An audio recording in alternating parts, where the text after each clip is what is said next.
सात संगत जी प्रेम से कहना धन निरंकार जी। सात संगत जी दासी स्वागत करती है आपके ही अपने YouTube चैनल सच्ची गुरु भक्ति पर। तो सात संगत जी स्वागत है आप सभी संतों महापुरुषों का फिर से एक नई साखी के साथ। साखी का विषय है प्रभु इच्छा से सुखी जीवन, कि प्रभु की इच्छा से हमारा जीवन सुखी कैसे बनता है। तो आओ चलिए सुनते हैं साखी में। बहुत समय पहले की बात है, एक नदी बहती थी। उस नदी का नाम था तुंगभद्रा। उस नदी के किनारे पर एक भव्य नगर बसा हुआ था। उस नगर में भी सभी सुख शांति से रहते थे। सभी लोग अपने अपने वर्णों का कार्य स्वयं ही करते थे। किसी को किसी दूसरे से कोई शिकायत नहीं थी। उसी नगर में एक ब्राह्मण भी रहता था। नाम था उसका आत्मदेव। उसका ज्ञान सूर्य के समान सभी को प्रकाश देने वाला था। वह बहुत धनी था, परंतु धनी होने के बाद भी वह अपना जीवन यापन भिक्षा पर आधारित रखता था। उसकी पत्नी का नाम धुंधली था। वह भी बहुत सुंदर तथा कुलीन वर्ण की थी, पर थी वह बहुत जिद्दी। लोगों की चुगली करने में उसे बहुत ही आनंद मिलता था, परंतु फिर भी दोनों पति पत्नी प्रेम से रहते थे। उनके घर में यद्यपि सभी सुख सुविधाएं थी, परंतु कमी थी तो बस एक संतान की, इसीलिए वे सुखी नहीं थे। एक दिन आत्मदेव हताश होकर जंगल में चला गया। वहां जाकर भी वह सोच में ही डूबा रहा। तभी उसने एक सन्यासी देखा जो आते ही उस नदी का पानी पीने लग गया। जब वह पानी पी चुका तो ब्राह्मण सन्यासी के पास गया और उनके चरणों को पकड़कर जोर जोर से रोने लगा। सन्यासी के पूछने पर उसने अपनी राम कहानी सुना दी। वह कहने लगा, महात्मा चाहे हठ पूर्वक ही से ही मेरी संतान की इच्छा अवश्य पूरी कीजिए। बिना संतान के किसी गृहस्थी का कोई अर्थ नहीं है। सन्यासी संत ने बहुतेरा समझाया कि यदि संतान नहीं है तो प्रजा में और भी घर हैं जहां आवश्यकता से अधिक संतानें हैं। आप उनका पालन पोषण कीजिए, समझ लीजिए वह सब आपकी ही संतानें हैं।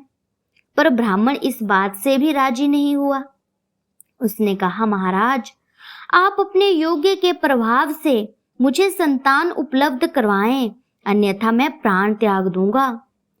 साधु महाराज के लाख समझाने पर भी प्रकृति के विरुद्ध कोई भी हठपूर्वक किया गया कार्य प्रसन्नता देने वाला सिद्ध नहीं हो सकता। ब्राह्मण टस से मस नहीं हुआ।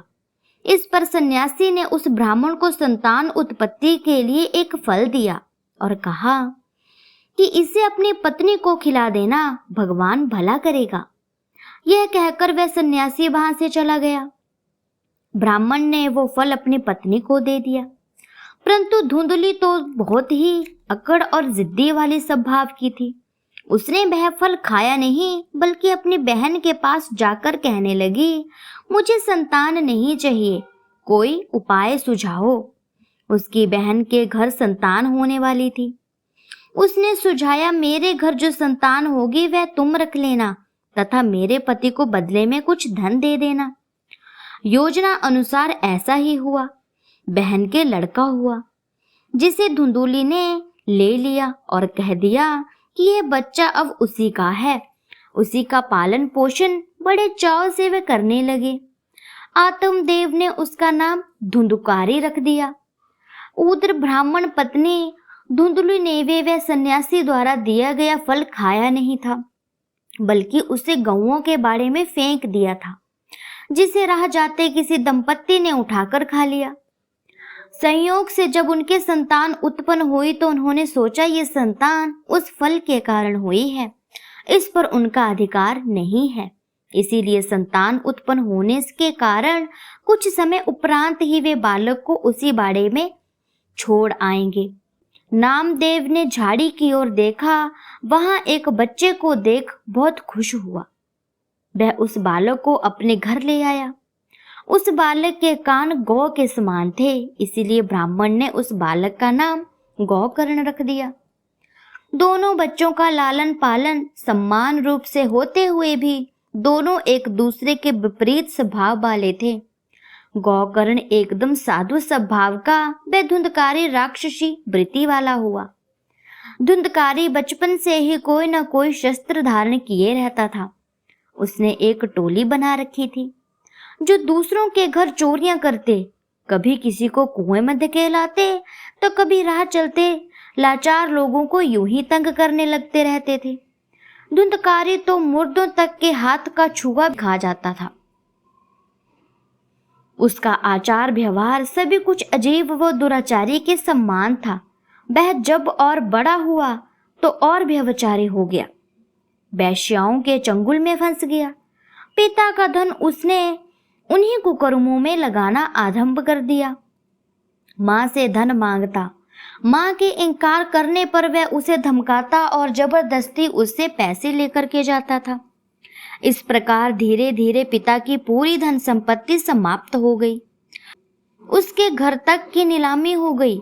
अब पिता ने सोचा, मैंने परमात्मा के विधान में जबरदस्ती विघ्न डालने की कोशिश की है, इसीलिए मुझे यह फल भोगना पड़ रहा है।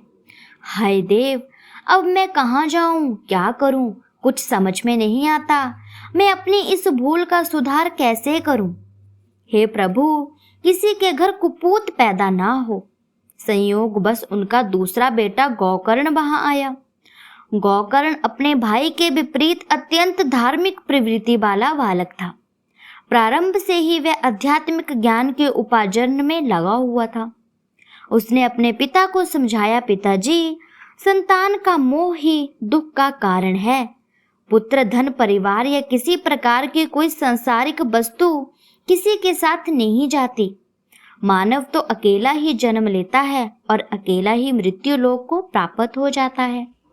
विश्व में आकर गृहस्थ जीवन को अपना लेना प्रभु परमात्मा की विस्तार वाले गुण की सिद्धि का स्वयं ज्ञान लेना मात्र है।